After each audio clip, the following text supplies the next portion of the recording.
ئەخە من یەک بە خۆم متمانە بەو کەسانە ناکەم کە دژی کورد بجوولێتەوە. ئێمە دژمنمان زۆرە، ئێمە زۆری لە ناو خۆمانە. ئەگەر لە ناو خۆ یەک بین نەک بەغدا نەک نازانم هیچ دەوڵەتێک دەرەقەت کورد نایە. ئەزانی چی ئێمە حەقیقەتەکەی ناڵێن، ئێمە حەقیقەتەکەی ناین نەگۆڕێ. تووشی ئیسا ئێمە کابراایەک ئیسرائیلی ئیشکردن و ئیسرائیلی پرۆژە و ئەوانە بی ئەمە دەبی بە مەمنونی هەری بژێرین. لەبەرەوەی ئیسرائیلە کابرا خزمەتمان دەکا. هەتا ئەو خزمەتی مە بکە ئەمە پسمان زیاتر تون دەبێ. دژمن زیاتر یعنی ڕقی لە تو دەبێتەوە. بەڵام ئێمە دژمنمان زۆرە ئۆپۆزیسیۆن و ئەوە نازانم. باش ئەمە کوردی کورد. ئێمە مەمنون نین کابراایەک بێ پرۆژەی باشمان لۆ بکات دەبی مەمنونی خوا و مەمنونی ویش بین. بەڵام هەیە حەسوودە ئیتر نازانم حەسوودەکەی بەبەر چییە یعنی. ئەگە ئەو کەسەی ئەوها منافەسەی ئەو نەعۆ شەخسانە بکە ئەوە هەدەکا ڕقی لە کوردیش دەبتەوە. ئەخسبێنێت چ ئەمن دەنجی بدەمە ئەو کابراوە ڕقی لە کورد دەبێتەوە. لەوانەیە خراپترم لۆ بکەوە. بەڵام ئیسا ئەو پرۆژانەی کردم دەستخۆشی لێ دەکەم زۆر سپاسێکم. من بە ناوەی کوردایەتی بە ناوەی حزبایەتی نا بە ناوەی کورد ئەم دەستخۆشی لێ دەکەم. بەڕاستی جێی شانازیەکە و ئیشانەی کردی ئەمە مەمنونی خوا و مەمنونی ئەوین. ئەخە ئەوەیە ئیستا ئەزانی چیە یەکی کابراایە کە سبێنێ دژایەتی کوردایەتی بکات دەکات جیاتی کوردایەتیە با پێت برێم.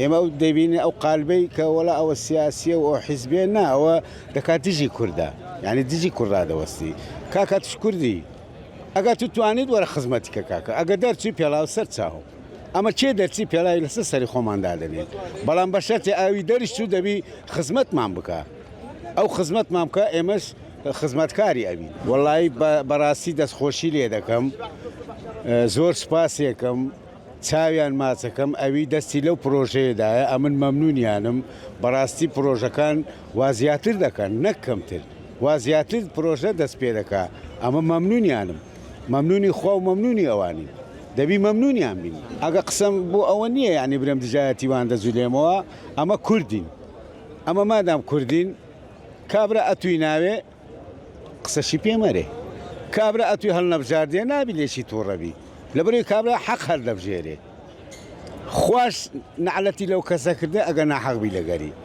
بەڵام ئێمە کابراایەک عەدالەت بڕە و کابراایەک بزانێ خزمەتمان دەکا و فەرموو ئیسا بەسیترین تژ لە ناو شاری هەولێر یعنی ئامانەت چوا هەیە یعنی برێم کووە بە ئیسراحەت خۆت دەسوڕێ و بە ئیسراحەت خۆت پار دەدەیەوە کەس نارێمارت لە چییە ئەمە مەمنونی ئەو برا ئاسایشانە و برا شورتە و برا پۆلیسانە و مەمنونی هەموو ئەو کەسم کە یارمەتی هەولێریدایە بێوێ ئارامی لەناو هەولێر بتەسبێنی ئێمە مەمنونین ئەو کەسانی کە ئیشمان لۆ دەکات با ئەو لە خۆی دەربچووە با ئیشی بۆمان کرد کە ئەو دەرنەچی ئەمە چ بکەم با بزانێ یعنی چێ ئەوی دەوێت چێ ئەوی نایە ئەخە من یەک بە خۆم متمانە بەو کەسانە ناکەم کە دژی کورد بجوولێتەوە ئێمە دژمنمان زۆرە ئێمە زۆری لە ناو خۆمانە ئەگەر لە ناو خۆ یەک بین نەک بەغدا نەک نازانم هیچ دەوڵەتێک دەرەقەت کورد نایە ئێمە دەبێ ئەوە لەبیر نەکەین کە با پیرەگەورەمان مەلا مستەفا کە ئەو خۆڵە مستەی ئەو مستەخۆڵی هەرگرت گوتی بە هەموو دنیای نادەین کەواتە کوردستان نافرۆشێ هەندێک دەیان فرۆشت هەندێک دەیفرۆشن دەبا نەیفرۆشێ با کوردستان بپارێزین ئێمە کوردین دەبا یەک بگرین چییە ئەگە یەک بگری لەگەری چییە با ئەو براگەورەبی ئەتوش کاکە برا گچکە بە برا ناوەنجی بە چی ئیشی کرد ئەمە خزمەتی دەکەین